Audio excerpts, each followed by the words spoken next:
Behind me is the brand new MG ZS 2024, and in this video I want to talk about lighting, exterior lights, interior lights, everything about the lights you will find out in this video. Of course, I have on my channel a few other videos, test drive video, nighttime test drive, also full review. If you want to find it out, everything about this car you will find out on the channel, so definitely check out those other videos as well. First of all, I already turned on the lights, guys, and I want to talk a little bit about the exterior and the rear lights of the car. This is the most expensive version that you can get, and it comes also with automatic transmission, 1-liter petrol engine, 3 cylinders inline, and so on. The most expensive version, around 22,000 euro. It's incredible. I mean, the price for what this car offers, it's really good. When it comes to lighting in this price, you will see that there are a few lights here and there that are not LED light, but most of the lights, and the most important of them, are full LED lights. And for me, this is quite impressive. And if we look at the competition, you will see that the cars that are sold in this price range, they don't have those kind of full LED lights, and about all of them we will talk in this video. So right now you can see from the distance, if you look at the car from distance, you will see that the car looks pretty nice. The way they design the lights, the way it looks, the turning signals, the headlamps, the tail lights look really nice, and it fit quite nice with the design of the car. So now I want to go really close to every single element so you can see a little bit better all of those lights. So if we go from the back, and if I zoom in a little bit, you can see that the tail lights look wonderful. They are full LED lights, and they look incredible nice. And if I come close here, you can see they are kind of designed in two parts. So you have this down part here that looks kind of three-dimensional, and it looks really cool, and then you have this area here that's kind of extended all the way on the side, so you can see it also from the side. So I really like the way they design it. Now when it comes to turning signal, you will see that this is not LED light, it's a normal halogen light, and here it's also the reverse light, that's also a normal halogen light, so no LED light on the turning signals. The fog lamps, although it's LED, and this is super visible and nice. And also if you go down to the number plate, you will notice that again it's not an LED, it's a yellow light down there to the number plate. So that's something to keep in mind. So it's a nice combination, I would say. Then if you go to the mirror caps, you will see the turning signal, also a normal small halogen light. So again here, no LED lights. And then if you go from the front, you will notice that the main lights, the low beam and the high beam, are full LED lights. The only halogen light, it's down there on the fog lamp. So the fog lamps are yellow down there on the bumper. But if you look closer, the turning signal, it's LED light, and it looks lovely. The daytime running light, LED light, look great. And then inside there you can see the low beam and the high beam are LED light, and they are pretty powerful. And down here, of course, the fog lamp, as you saw before, it's a normal halogen light, a yellow light. And you can see from here the way they look.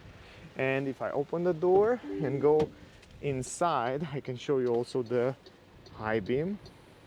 This is the high beam, and this is the low beam.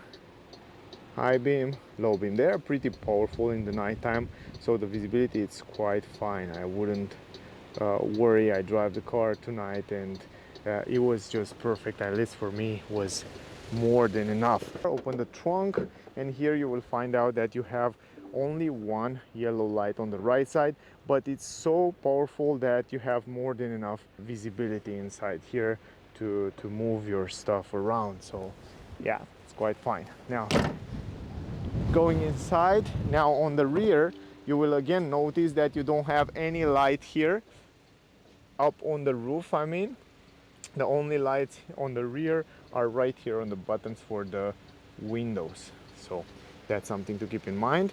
And also from here, let's go inside. Let me show you from here.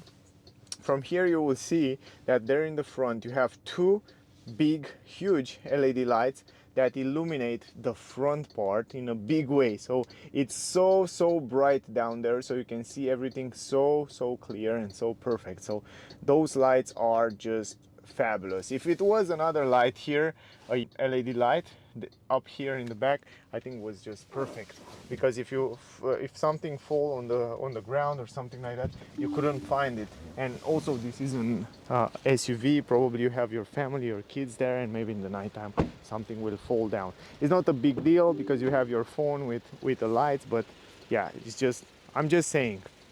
Now in the front, very nice ambient light behind the buttons. It's a white ambient light, also here for lock and unlock.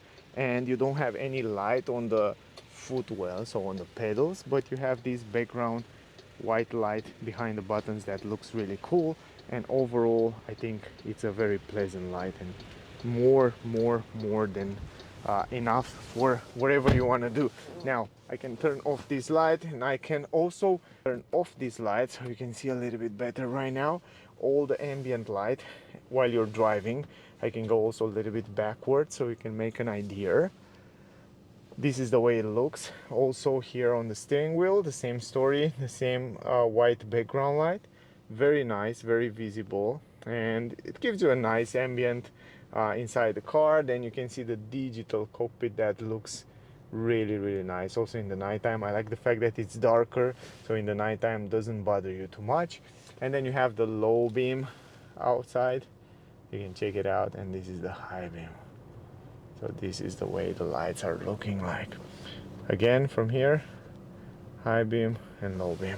And then here in the center console, you have electronic handbrake and auto hold, and those lights that represent the parking, reverse, neutral, drive, and sport S mode. And then you have also some lights behind those buttons here, super visible again.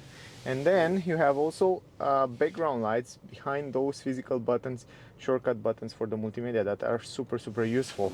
Now what I notice is that the multimedia system, it's pretty bright and super visible even in the nighttime, but once you go to the settings, you will see that everything will become dark, and even in the navigation. So that's much more pleasant in the nighttime. When you drive, you want all your screens to be as dark as possible, because you want to focus outside and you don't want to screen disturb you or something like that. So you want that everything to be kind of dark, so you can drive in peace and focus outside. So yeah, in general, this is how it looks. From my point of view, it's just fine. Everything seems to be really fine and good. And even in the back, you can see you have a pretty good visibility there. And even if you put it in 360 degrees mode, I mean, you can see the cameras around even in the nighttime pretty clear. So yeah, that's pretty nice. This is your car outside. I think I cover almost everything, guys. I don't think I forget something, but if I forget something, just ask me down below in the comments. Outside it's pretty cold and raining, so I hope I answered some of your questions. I hope the video was useful. If you enjoy it, if you like it, don't forget to like, share, subscribe. I really appreciate that. Thank you for watching. Stay safe. Don't miss out the full review, the test drive, all that other videos with the same car. If you want to find out more information about it, check it out. So thank you for watching. Stay safe, and I see you soon in the next one. Bye, guys.